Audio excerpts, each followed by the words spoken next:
Hello buddies, welcome back to you Vidyarthi. I am Akanksha, your science teacher, और हम कर रहे थे क्लास 7 का चैप्टर नंबर 9 साइंस का बुक क्यूरियोसिटी का, जो कि है life process in animals. Chapter हम पूरा खत्म कर चुके हैं। हम क्वेश्चन आंसर्स एनसीईआरटी के भी हाफ कर चुके हैं, यानी क्वेश्चन आंसर्स का पार्ट 1 आ चुका है। ये है पार्ट 2। अगर अभी तक पार्ट 1 नहीं देखा है तो फटाफट से जाइए, देखकर आइए। ये है आगे के क्वेश्चन आंसर्स। तो चलिए आइए स्टार्ट करते हैं एनसीईआरटी के सॉल्यूशंस। देखते हैं क्वेश्चन नंबर 6 क्या है। सो ये है, which of the following statement is incorrect and why. यहां पर कुछ स्टेटमेंट्स आपको दी हुई हैं, इनमें से कौन सी जो है गलत है और वो क्यों गलत है ये भी बताना है। तो सबसे पहले अन्नू जो है वो कहती है वी इनहेल एयर, शानू कहता है वी इनहेल ऑक्सीजन, तन्नू कहती है we inhale air rich in oxygen. चलिए अब बता दीजिए यहां जो तन्नू की स्टेटमेंट है वो क्या है, करेक्ट है। अच्छा, हमें करेक्ट वाली बतानी है, इनकरेक्ट नहीं, करेक्ट वाली, ठीक है। तो अब यहां पर देखो जी, ये गलत हो जाएगी, ये भी गलत हो जाएगी और ये वाली सही होगी। ऐसा क्यों है? ठीक है, ऐसा इसलिए है क्योंकि सबसे पहले जो बच्ची बोल रही है अनु की वी इनहेल एयर, ठीक है, ये नॉर्मली हम ऐसे बोल सकते हैं, ठीक है, लेकिन प्रैक्टिकली, लॉजिकली, बायोलॉजिकली, मेडिकली जो है वो ये रॉन्ग हो जाएगा। क्यों? क्योंकि हम एयर को तो इनहेल करते हैं, लेकिन कौन सी एयर? जिसके अंदर ऑक्सीजन का अमाउंट ज्यादा है, वो वाली। तो यानी ये वाली सबसे करेक्ट स्टेटमेंट हुई, सबसे बढ़िया बात इसने बोली है, लाइन इसने करेक्ट लिखी है, इसने अच्छे से चैप्टर पढ़ा है, इसको पता है। अगर आपको भी पता है तो आप भी यही करेक्ट बोलोगे।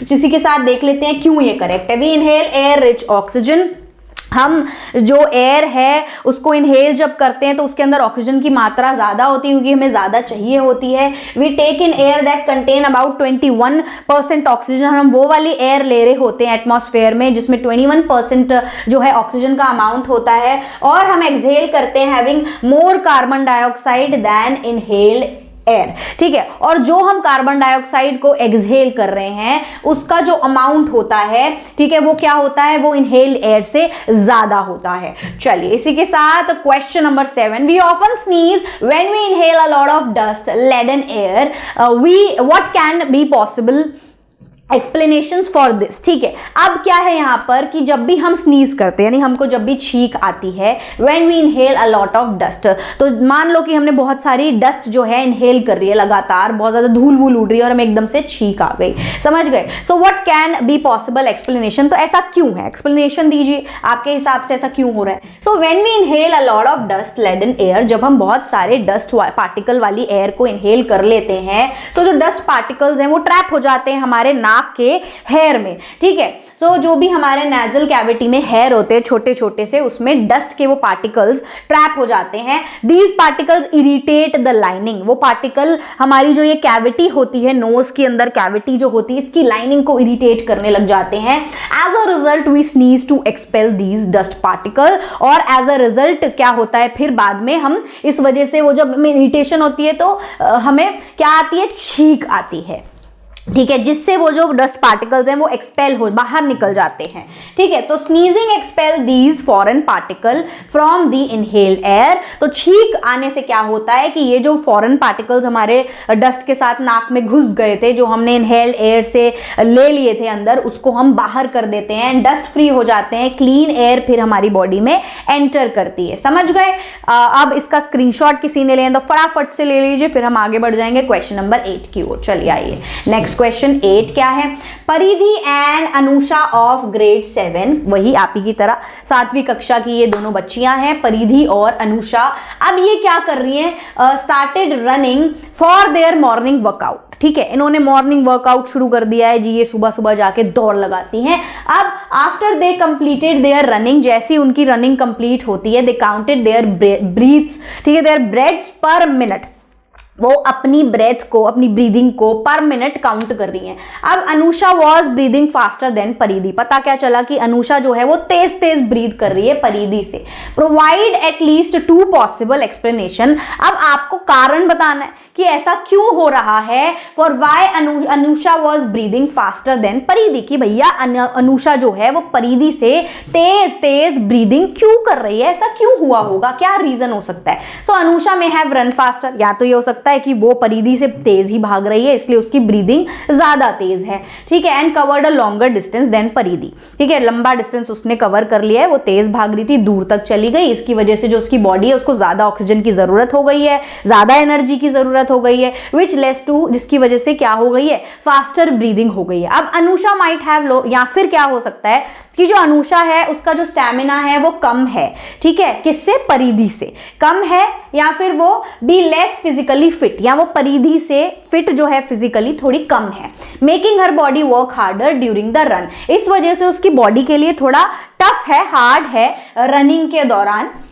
And resulting in faster breathing, इस वजह से उसको फास्टर ब्रीदिंग हो रही है, क्योंकि उसकी जो ऑक्सीजन की डिमांड है उसको पूरा करना भी जरूरी है, जो उसकी बॉडी के लिए भी थोड़ा सा डिफिकल्ट हो गया है। क्यों, इस वजह से कि या तो उसका लोअर स्टैमिना है या वो फिजिकली इतनी ज्यादा फिट नहीं है परिधि के कंपैरिजन में। समझ आ गया? इसका भी फटाफट से स्क्रीनशॉट लेंगे, फिर बढ़ जाएंगे आगे।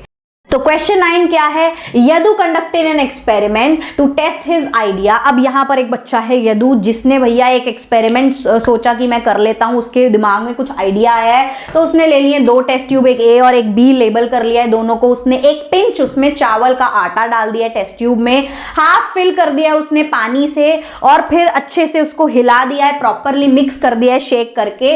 अब क्या हुआ, क्या है, to test tube B he added a few drop of saliva.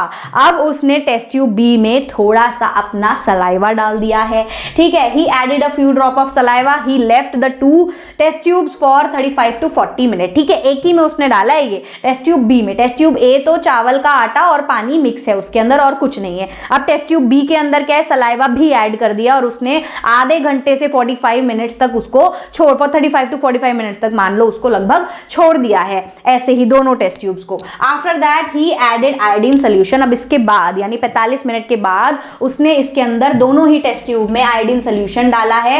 Experimental results are shown in figure 9.15। What do you think he wants to test.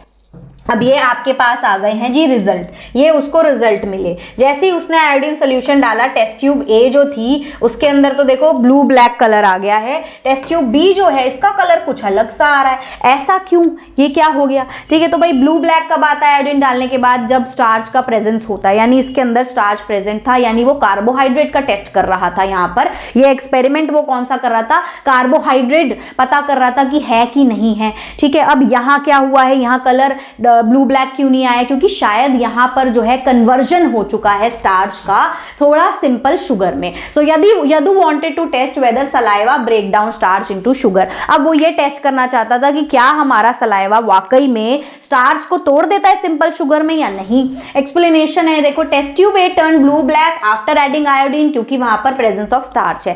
Test tube B ने शो किया नो कलर चेंज, और lighter colour, या फिर उसमें हो गया lighter colour आया या तो नो कलर चेंज हुआ। इसका मतलब क्या हुआ, स्टार्च जो है वो टूट चुका है बाय द सलाइवा, यानी सलाइवा ने वाकई में अपना काम कर दिखाया। सो दिस प्रूव दैट, इससे हमें पता चलता है सलाइवा के अंदर एक एंजाइम होती है जिसको बोलते हैं सलाइवरी अमाइलेज, जो हेल्प करता है किस चीज में, डाइजेस्ट करने में स्टार्च को इनटू शुगर, या कन्वर्ट करने में स्टार्च इनटू शुगर, ठीक है। इससे डाइजेशन इजी हो जाता है, सिंपल हो जाता है। तो इसी के साथ क्वेश्चन नंबर 10 की ओर। लेकिन पहले एक और इंपॉर्टेंट बात मैं बता दूं कि अगर आपको कोई भी हेल्प, गाइडेंस पढ़ने लिखने में किसी भी सब्जेक्ट, किसी भी क्लास में आ रही है, तो करना क्या है, www.uvidyarthi.in पे जाना है, अपनी क्लास और सब्जेक्ट चूज करना है, आगे जो चाहिए वो डाल देंगे। एमसीक्यू की प्रैक्टिस करनी हो या चाहिए हो नोट्स या समरी, आप ही की बुक पीडीएफ फॉर्म में, साथ ही वीडियोस आप इसी तरह से देख ही सकते हैं जैसे आप अभी देख रहे हैं। उसी के साथ आपको मिल जाएंगे सैंपल पेपर, एनसीईआरटी के सॉल्यूशन, प्रीवियस ईयर के क्वेश्चन पेपर, जो चाहिए वो मिल जाएगा ऑल इन वन एक ही प्लेटफॉर्म पे। सो फटाफट से वीडियो एंड होने के बाद जाइएगा, कर लीजिएगा फ्री डाउनलोड जो चाहिए वो। वापस आ जाते हैं क्वेश्चन नंबर 10 की ओर। अब यहाँ पर क्या है, रक्षिता डिजाइन एंड एक्सपेरिमेंट। रक्षिता है यहाँ पर बच्ची जिसने एक एक्सपेरिमेंट डिजाइन किया है। 2 उसने साफ टेस्ट ट्यूब ले लिए, फिर से ए और बी लेबल कर लिया है, दोनों को भर लिया है लाइम वाटर से, जो कि फिगर में आपने देखा होगा। लाइम वाटर क्या होता है सब फिर से बताएंगे, मुझे चूने का पानी कहते हैं इसको, चूना जो होता है व्हाइट कलर का, लाइम वाटर उसने ले लिया है। अब क्या है, टेस्ट ट्यूब ए में the surrounding air that we inhale was passed, ठीक है। अब हो क्या रहा है कि जो टेस्ट ट्यूब ए है उसमें जो आसपास की सराउंडिंग एयर होती है, जो भी हम इनहेल कर रहे हैं, ठीक है, was passed by sucking air from the pipe, ठीक है। तो वो पाइप में क्या कर रही है, एयर को सक कर रही है, जैसे हम स्ट्रॉ से खींचते हैं इस तरीके से, तो वो ये कर रही है, ठीक है। अब and the test tube B the exhaled air was blown through, यहां पर वो खींच रही है हवा को, यहां पर वो हवा को डाल रही है, समझ गए।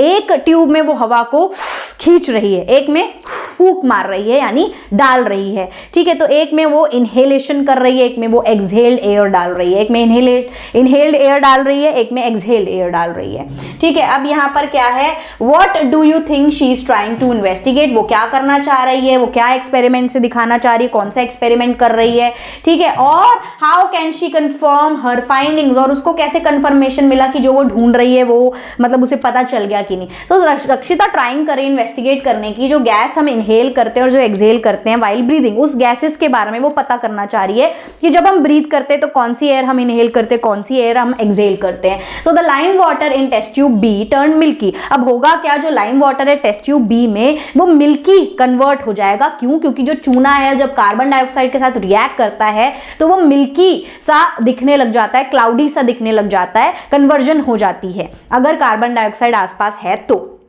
But the lime water in test tube A did not, लेकिन जो टेस्ट ट्यूब ए में लाइम वाटर है उसके साथ ऐसा कुछ नहीं हुआ, क्यों, क्योंकि भैया उसके आसपास कार्बन डाइऑक्साइड थी ही नहीं, क्योंकि उसमें कार्बन डाइऑक्साइड थी ही नहीं, इसलिए। So lime water turn milky when it react with carbon dioxide, therefore this indicate that exhaled air, इससे हमें क्या पता चला कि जो हम एयर एक्सहेल करते हैं, बॉडी अंदर से बाहर निकालते हैं एयर को, वो वाली एयर क्या होती है, कार्बन डाइऑक्साइड रिच होती है, यानी उसमें ज्यादा कार्बन डाइऑक्साइड होती है देन जो हम इनहेल करते हैं उस वाली से कंपैरेटिवली, ठीक है। मतलब जब हम इनहेल तो हम बोल रहे हैं ना ऑक्सीजन रिच हम इनहेल कर रहे हैं, यानी कार्बन डाइऑक्साइड उसमें होगी लेकिन बहुत कम होगी, सो इसीलिए क्या है कि कोई चेंज नहीं आया, यानी रिएक्शन नहीं हुई। लेकिन जब हमने एक्सहेल किया तो उसके अंदर बहुत सारी कार्बन डाइऑक्साइड पाई गई, इस वजह से रिएक्शन हो गया, इस वजह से कलर चेंज हो गया, वो मिल्की और क्लाउडी हो गया। तो यहाँ पर जो रिएक्शन है उसको पता चल गया, एक्सपेरिमेंट उसका सक्सेसफुल हो गया, उसने कंक्लूजन जो चाहिए था वो उसे मिल गया। इसी के साथ हमारी ये वीडियो क्वेश्चन आंसर वाली भी हो जाती है समाप्त। आई होप आपको हर एक क्वेश्चन आंसर जो है,